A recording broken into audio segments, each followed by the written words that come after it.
নমস্কাৰ প্ৰিয় শ্ৰোতা বন্ধুসকল, স্বাগতম জনাইছো বিনিতা মিক্স লিটাৰেচাৰ চেনেললৈ। আজি মই আপোনালোকৰ বাবে লৈ আহিছো স্বৰচিত উপন্যাস পাঠ সোণাৰুৰ হালধীয়া হাঁহিৰ দ্বাদশ খণ্ডৰ পাঠ আৰু অলংকৰণ বিনিতা দত্ত খনিকৰ, পৰিকল্পনা বিনিতা দত্ত খনিকৰ। তেন্তে আহকচোন আজিৰ উপন্যাস পাঠৰ মাজলৈ যাওঁ। আধা ঘণ্টা সময় ডাইনিং হলত জমি উঠিল সিহঁতৰ আড্ডা। সকলোৰে মাজত নানান গল্প গুজব, হাঁহি ধেমালিৰ মাজত হঠাৎ কাণত পৰিল ৰুমলৈ যোৱাৰ সকিয়নি। চকীদাৰ বাবুলৰ হাতত বাজি উঠিল টং টং বেলৰ শব্দধ্বনি। লাহে লাহে আটাইবোৰ গতি কৰিলে ৰুমলৈ। সকলো ভাগে ভাগে আঁতৰি গৈ নিজৰ নিজৰ টেবুলত বহিল।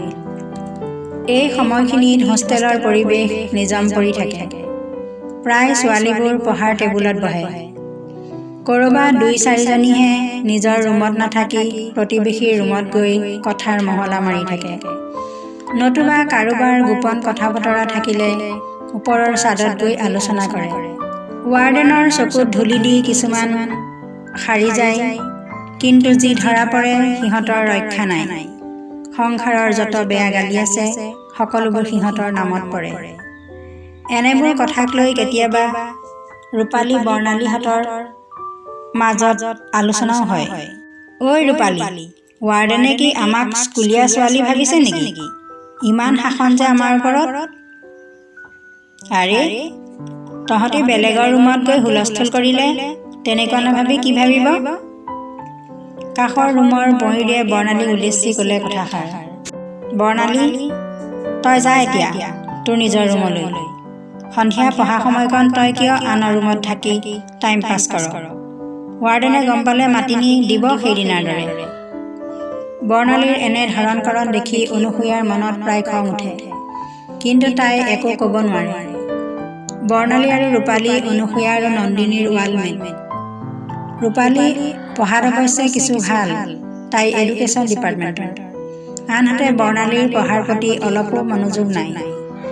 পলিটিকেল ডিপাৰ্টমেণ্টৰ ছোৱালী বৰ্ণালীক আজি কিছুদিনৰ পৰা অনুসূয়াই লক্ষ্য কৰি আহিছে।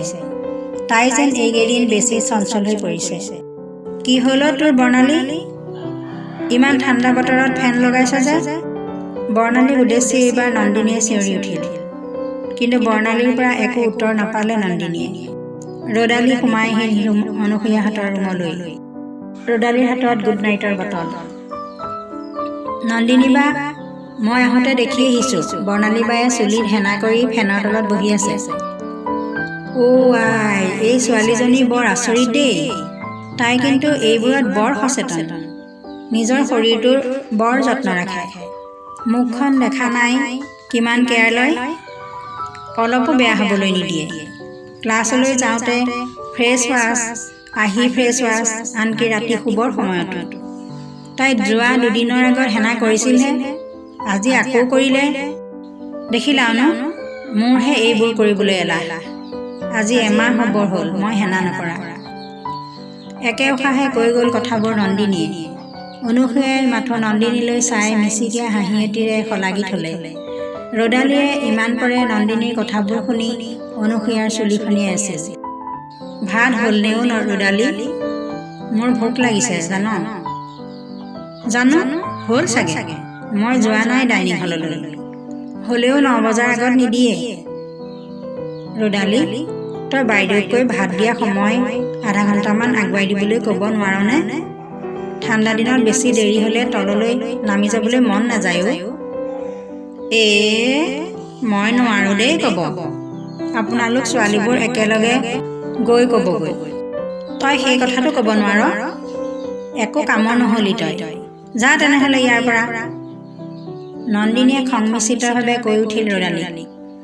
তাই নন্দিনীৰ ধমক শুনি খৰধৰকৈ ওলাই গ'ল ৰুমৰ পৰা। তাই যোৱাৰ ফালে একেথিৰে চাই ৰ'ল অনুসূয়াই। ৰ'দালীজনী কিবা এটা মৰম লাগে ন অনুসূয়া? তাইক মই খং কৰি দেখুৱাওঁ, তথাপি তাইক মোৰ বৰ মৰম লাগে। মোৰো বৰ মৰম লাগে তাইক মই টানকৈ একো ক'ব নোৱাৰোঁ। মাক দেউতাক নোহোৱা ঘাট মৰা ছোৱালী ৰ'দালীৰ মনটো কিন্তু বৰ কোমল জানা। ঘাট মাৰা হ'লে মনত কিমান দুখে বেৰি ৰাখে সেয়া মোতকৈ কোনে বেছি জানিব। মোৰ মা দেউতা থাকিলেও মই সেই কথা বুজি পাওঁ ভালদৰে। অভিৰ জৰিয়তে মই সেই কথা উপলব্ধি কৰিছোঁ। অনু, তুমি ইমান চিৰিয়াছ হৈ নপৰিবা না। মই সঁচাকৈ ৰদালিক বেছি খং কৰিলোঁ নেকি অনু? হ'ব দিয়া, একো নাই। এতিয়া ভাবি কি কৰিবা? তাই বেয়া নাপায়। নন্দিনীয়ে ৰদালিক খং কৰি ৰুমৰ পৰা পঠিয়াই দিয়া কথাটোত অনুসূয়াৰ অলপো ভাল নালাগিল। তাই নন্দিনীক টানকৈ ক'ব নোৱাৰে। হাজাৰ হওক নন্দিনী তাইৰ ৰুমমেট। এইজনী নন্দিনীৰ লগত অনুসূয়াই তাইৰ জীৱনৰ বহু কথা শ্বেয়াৰ কৰিছে। ৰদালি ওলাই যোৱাৰ কিছু সময়ৰ পিছত সিহঁতৰ ভাতৰ বেল পৰিল। হুৰমুৰকৈ আটাইবোৰ ছোৱালী ডাইনিং হল পালেগৈ। ঠাণ্ডাত তললৈ নামি যাবলৈ এলাহ কৰা নন্দিনীৰ লাহে লাহে ডাইনিঙত প্ৰৱেশ। অনুসূয়া নন্দিনীতকৈ আগেয়ে নামি গ'ল। সকলোবোৰ ছোৱালী ভাগে ভাগে নিজৰ নিজৰ আসনত। নন্দিনী আৰু অনুসূয়াৰ টেবুল সদায় একে ঠাইতে। নন্দিনী গৈ নোপোৱাত অনুসূয়া অলপ অস্বস্তিত পৰিল। বাকীবোৰ ছোৱালী খোৱাত ব্যস্ত। নন্দিনীৰ তেতিয়ালৈ দেখা দেখি নাই। অনুসূয়াৰ মাজে মাজে নন্দিনীলৈ খঙো উঠে এইবোৰ কাৰণতে। ইমান এলেহুৱা তাই। মূৰে গায়ে কাপোৰ এখন মেৰিয়াই নন্দিনী সোমাই গ'ল ডাইনিঙৰ নিৰ্দিষ্ট টেবুলখনলৈ। তাইক তেনে অৱস্থাত দেখি বৰ্ণালীৰ হাঁহি উঠি গ'ল। খোৱাৰ পৰাই তপৰাই কৈ উঠিল, নন্দিনী, তোমাৰ বহুত ঠাণ্ডা লাগিছে যেন পাইছোঁ। ইমান দেৰি কৰিলা? তুমি বৰ এলেহুৱা যেন পাওঁ দেই। নে কাপোৰৰ তলত কোনোবা? বৰ্ণা, তই অলপ মনে মনে থাকিবিনে? নিজৰ ভাত খোৱাত চকু দে। বৰ্ণালীৰ ৰুমমেট ৰূপালীয়ে খঙৰ সুৰত দবিয়াই উঠিল তাইক। ৰূপালীৰ ধমক পাই তাই একো নকৈ তলমূৰ কৰি নিজৰ কাঁহীত চকু ৰাখিল। ধন্যবাদ। দ্বাদশ খণ্ডৰ উপন্যাস পাঠ আজি ইমানতে সামৰণি মাৰিলোঁ। পুনৰ ইয়াৰ পিছৰ খণ্ডলৈ আকৌ এদিন উপস্থিত হ'ম।